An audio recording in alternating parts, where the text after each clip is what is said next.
The Thunder and Lightning exclusive here on SuperTalk Mississippi. I am joined now by Josh Hubbard. What kind of adjectives do you like to hear about yourself? I'll throw them in right now. Handsome, sharp shooting. I mean, what do we want? How would I describe Josh Hubbard? Oh man, I want to be remembered on this earth as, just a person that spread the word of God, just a leader in every area of his life. Just a person that came to work every day and just gave it his all. All right, we'll go with that then. I'll put that in the podcast description for you, so it'll be right there. All right.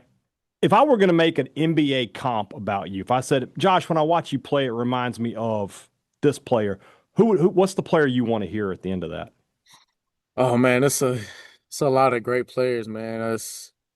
I mean, just to hear anybody in the NBA is a compliment. But for me myself, I would say maybe a little bit of Damian Lillard, not the complete package, just a little bit. Mhm. I try to take a few things with him off of ball screens and things like that. So maybe hearing his name will brighten my day. One of the big debates in the NBA this year has been this face of the NBA debate. It's like everywhere you go, they're trying to find out who is, now that LeBron and Durant are kind of winding down in their careers, they're trying to find that next guy. To bring it here, we were talking about who is the face of Mississippi State, and that's a title that I would think Dak Prescott has held, Jake Mangum has held it, Victoria Vivian has held it. I'm giving it to you right now. I would say if somebody said who's the face of Mississippi State athletics, I would say it's Josh Hubbard. I'm sure that's not something you ever think about, but now that you hear it, what does it make you think about? Oh man, it's a blessing for sure. I've heard it a few times. There's a lot of great athletes on campus with a lot of different sports. Just to hear my name as the face, from a lot of top people, it's definitely a blessing. I'm super grateful. I can't take all the credit. A lot of work has been put in from those I've learned from. Just a team sport, so I can't take it all the credit. Josh, this off season, I know you guys just wrapped up practice. He told me you have extra shooting after practice. So I mean, you're taking that extra step. What has been your biggest focus thus far this offseason? What is the attribute you need to add to your game coming up this year? Yeah, after the NBA draft and hearing some things about myself that I could get better at. Everybody wants to improve their game. They want to be the best player they can be. For me personally, it was just little things like percentages, like left foot, left hand floaters, right hand floaters, the mid range game and things like that. So that's been taken into account. And so I'm just working my game on every aspect, and so just so I can be a complete player. I feel like football and baseball are the sports that we talk about analytics the most, where hmm you're breaking down percentage. But what you're just saying right there, what are the analytics of basketball that you're looking at when you go into a game? I think the main thing, of course, is just your field goal percentage. You want to be efficient each and every night. Of course, there's going to be days where you're not hitting as much as you want to, but just that's when the mentality comes in. Just having a strong mentality. To keep shooting. Um, yeah, and so you just working on be efficient. I think a lot of players, that's what they work on, especially in college, just to see the efficiency, and that comes from a lot of hard work too. What's the biggest difference between your game today versus when you arrived at Mississippi State 2 years ago? Yeah, I think when I arrived, I was rushing, playing at a fast pace, just being fast all over the place. I think now, with my experience going into my junior year, the game has slowed down, a lot for me. A more of a slow to fast pace, and visualizing a lot of reads before they happen, making good reads, and so. I think that's the main thing with me now, just improving my IQ, improving my decision making, making quicker decisions. I know you're only a few, you're very early in the process with this new team. What's something though that you see right now that you're thinking, okay, we didn't have this a year ago. This is something we've added this year that fans are gonna see. Yeah, from the jump, even from when everybody got here, I love our energy. There's a lot more transfers there are returnees, and the one thing that I like about the new guys is that from the bottom to the top, like they all want to learn and just learn the program, and they're hungry for to get, of course, now like everybody's playing for playing time, every college is, and so they want to learn, they want to get better, they want to buy in into the program. I think this year it's going to be more of a different program, a more of a buy-in, more of a buy-in of a culture, and I think we're headed towards that direction. So you mentioned about leadership when we started off this conversation. What defines Josh Hubbard as a leader? Yeah. Being in the position that I am, as a point guard, I have to be vocal 24/7. So, for me, it starts in practice. When you have hard days, or if the day isn't going right, just being that vocal leader, recognizing, and creating more of a positive spirit for everybody. Somebody's down, pick them up. Talking on defense, talking on offense, and things like that, and then just bonding off the court as well. I think that's a major thing. And of course, being a leader on the court, off the court means leading in the community. I want you to tell me about the Josh Hubbard showcase. Yeah, man. This was year two for me. It was great. We got top of the girls and boys in high school, and so that I just love that event for me because I just go back home and see all the people that I grew up with, compete and play, and everybody loves basketball. Mississippi is a basketball state, and so just to see the kids' parents, family just come down and support their kid, and then have the ability to play for scholarship money. That's my way of giving back for the next generation. And so it's always been bigger than me. And so I just wanted to give back in some way that this game has given to me. So I feel like there's such a negative connotation sometimes with NIL that people just be like, oh, it's these athletes and they're being greedy. That's why it's great to see things like this where people give back to the community. Is there a moment from this past showcase that stood out to you where like, man, this is really cool? man, I think my favorite thing was the coaches that came back. People like Jozon Darby, he played at Ole Miss. Ron Lorthridge played with the Warriors. We had a WNBA player there for the girls, and so all these people were Mississippi, driven people. Wayne Brent coached at Jackson State, and so just to have these people around these kids, they have so much knowledge, and just to have their contact and get them there, and to spread that knowledge that they know, just to see as a Mississippian that it's possible to get to the next level. And so that was the main thing for me, and that's one thing that I loved is in those practices, in those games, they were hard on them, so it was more of a college-like experience for them. So when they do go to college, that they're prepared.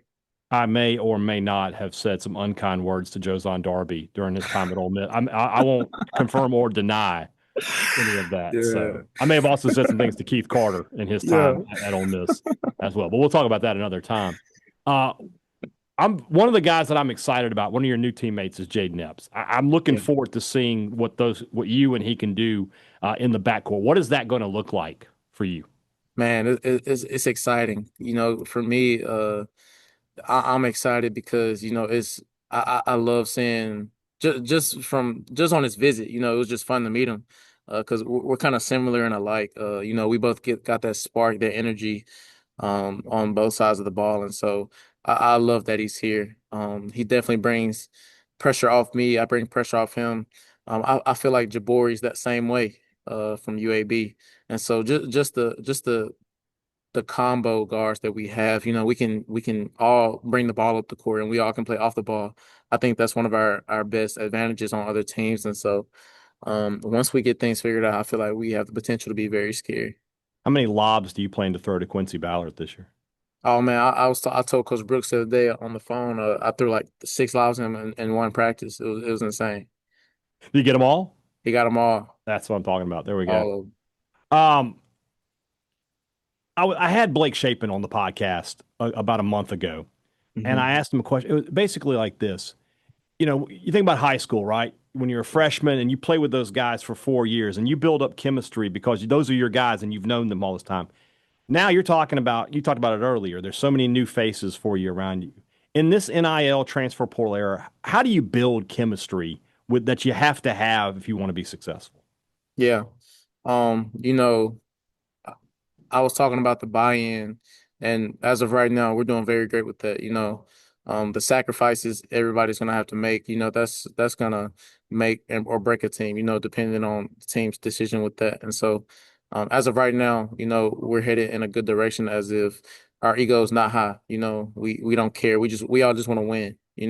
And so I think the coaching staff did a great job of that in recruiting, the right guys and so if we all eat, we all get to where we want to be. If one guy eats and the whole family isn't fed. So that's more of our mentality this year. You just finished up practice. What does a Chris Jans practice look like? Oh man, it's very intense. He's gonna get the best out of you every single day.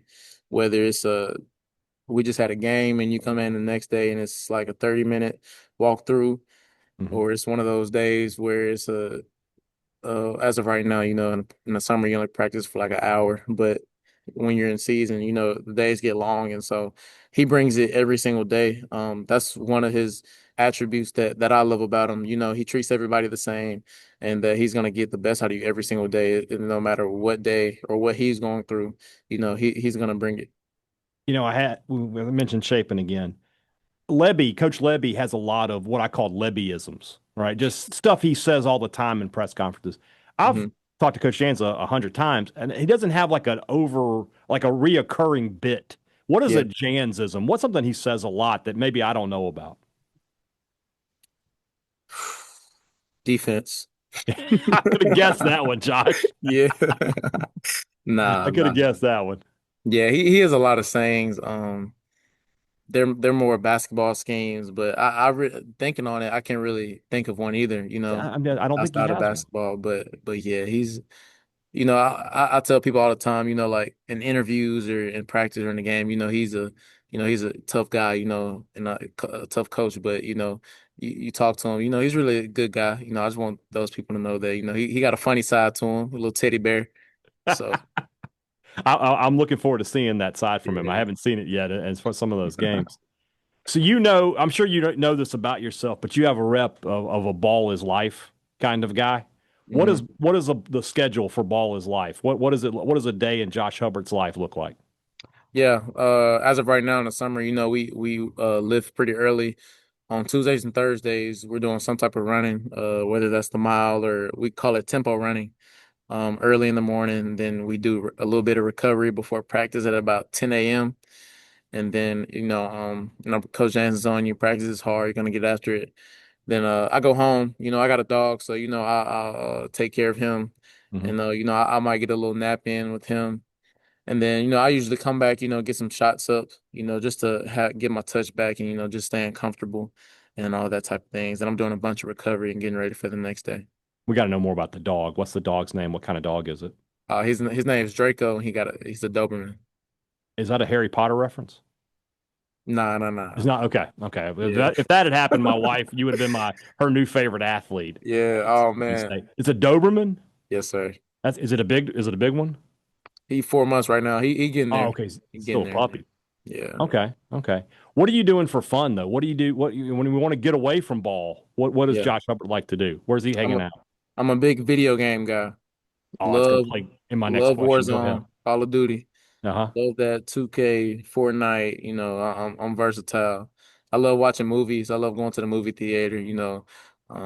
Getting popcorn and all that stuff. So What's your favorite movie that you've seen recently anyway? recently, I went with my girlfriend to see the new Lilo and Stitch. That was cool. Okay. Sinners was cool. I'm waiting on that new Jurassic World right now. I think that's July 2nd. I need to go see Sinners, man. Everybody Yeah. tells me that movie's awesome. I need to go check it out. You mentioned video games. Hmm. Today, EA announced they're going to bring back college basketball. Really? Yes, Oh but man. but What? it's not it's a 2028 release. I think we need to find you another year of eligibility if Yeah, we're going to play as Josh Hubbard. What are we yeah, going to do? I'll be gone by then, but Yeah. maybe they can bring in some throwback teams. Well, they put those like the ultimate teams and stuff together. There'll be a Yeah. Josh Hubbard card in all Yeah. likelihood. If you could play as Josh Hubbard, what do you want your attributes to be? Oh man. I just hope my overall is over 80. It's got to That would be, be my right? thing. I hope so. If they did it That's this for them year, to judge. That's for them to yeah. judge. If they did it this year, I'm thinking like an 85 with a 92 3-point shooting. That work? That would Oh, hey, work, I'll right? take it. I'll You would take take it. that. Um, this upcoming season, back-to-back seasons where you've gone to the NCAA tournament, and I feel like, in Chris Jans' tenure here, it's been like, okay, these teams have been good. They've overachieved at times. Maybe last year, you maybe a little short. What are the expectations for you on your team this year? Yeah, I think the foundation we've laid is getting to the NCAA tournament. We can't let that just be the end of our season. We want to achieve more, like you said, overachieve. And so for us to do that, we got to do what we got to do each and every single night. We can't be comfortable and just think that teams are gonna, just give us a ticket, to March Madness. And so once we get there, we got to be hungry, to get more. I think we're headed in that direction. The team knows our history of, first round exit, the past 3 years. And so everybody knows that we got to take that extra step. Even our workouts are a little bit harder, just for our mindset to be, uncomfortable, put us through uncomfortable situations. So we do get there, we know what the mission is. One last question. I'm the podcasting guy here on the beat. Right now, one of the biggest things in podcasting are these player podcasts. I don't know if you listen to any of them. Like, I know Jeff Teague has a huge one. There's Hmm. a few others. I've tried to put some others together. If I wanted to put together the Josh Hubbard podcast, A, are you interested? And B, what are we calling it? Mm. My boy Snacks. His name's Thomas Lee, but my Mhm. Is boy Snacks, he's actually that the guy from mentioned Jackson it to State? me. Yeah, Okay, I remember him. He went yeah. viral a few years ago. Yeah. He had some he had a name for it. I forgot. It was a great name. I forgot. But man, I'll probably just call it the Hub Show or something. It's like we got to be better than that now. Gotta We be got better than we'll come. that. I'll think on it and I'll get you a new name next time I see you. Maybe like Calling 12 or something Okay. like that. We'll Calling figure it out. 12. I'll let you know what I come up with between Yeah, now and then. So, I got you. Josh, I really appreciate your time today, man. Looking forward to seeing you this season in the Humphrey Coliseum, and I'll talk to you again very soon, man. Appreciate Yes, you. sir. I appreciate you. Thank you very much.